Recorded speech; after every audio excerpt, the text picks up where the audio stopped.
அஸ்ஸலாமு அலைக்கும் வரஹ்மத்துல்லாஹி வரகாத்துஹு. பிஸ்மில்லாஹிர் ரஹ்மானிர் ரஹீம். அன்பான சகோதர சகோதரிகளே, எல்லாம் வல்ல அல்லாஹ்வின் நல்லடியார்களே, இன்று நாம் காணவிருக்கும் தலைப்பு வரம்பு மீறுதல். இல்லறத்தில் வரம்பு மீறுதல். இவ்வுலகில் பிறந்த ஆணும் பெண்ணும் தங்களின் கற்புகளை பேணி பாதுகாத்து கொள்ள வேண்டும். அதை விட்டுவிட்டு கட்டுப்பாடின்றி தான் தோன்றித்தனமாக வாழ்ந்தோமையானால் இம்மையிலும் மறுமையிலும் நம்மால் வெற்றி பெறவே முடியாது.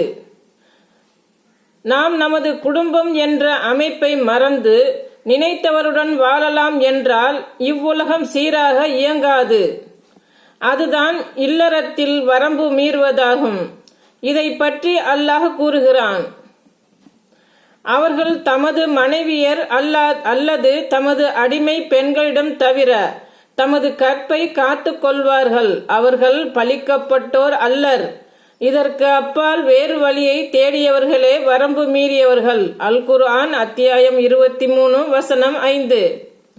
மேலும் நபி ஸல்லல்லாஹு அலைஹி வஸல்லம் அவர்கள், விபச்சாரம் செய்பவன் அதை செய்யும் போது முஃமினாக இருக்க மாட்டான் என்றும், மறுமை நாளில் இப்படிப்பட்டவர்களுடன் அல்லாஹ் ரப்புல் ஆலமீன் பேசவும் மாட்டான், அவர்களை தூய்மைப்படுத்தவன் மாட்டான் என்றும் கூறியுள்ளார்கள். அபூ ஹுரைரா ரலியல்லாஹு அன்ஹு அவர்கள் கூறுகிறார்கள், அல்லாஹ்வின் தூதர் ஸல்லல்லாஹு அலைஹி வஸல்லம் அவர்கள் கூறினார்கள், மறுமையில் 3 நபர்களிடம் அல்லாஹ் பேசவும் மாட்டான், அவர்களை தூய்மைப்படுத்தவும் மாட்டான். அவர்களுக்கு துன்பம் தரும் வேதனையும் உண்டு. 1. விபச்சாரம் செய்யும் கிழவன். 2. பொய் சொல்லும் ஆட்சியாளன். 3. பெருமையடிக்கும் ஏழை. நூல் முஸ்லிம் 172. எனவே இவ்வுலக வாழ்க்கை வெறும் வீணும் விளையாட்டும் தான். இவ்வுலகத்தில் நாம் எத்தனை வருடம் வாழ்வோம் என்று நமக்கே தெரியாது. சொற்பமாக 50 அல்லது 70 வருடங்கள் தான். எனினும் இதில் நாம் நிரந்தரமாக வாழப்போவதில்லை.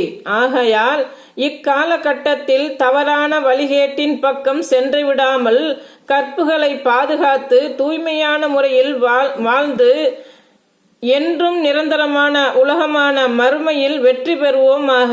அஸ்ஸலாமு அலைக்கும் வரஹ்மத்துல்லாஹி வரகாத்துஹு.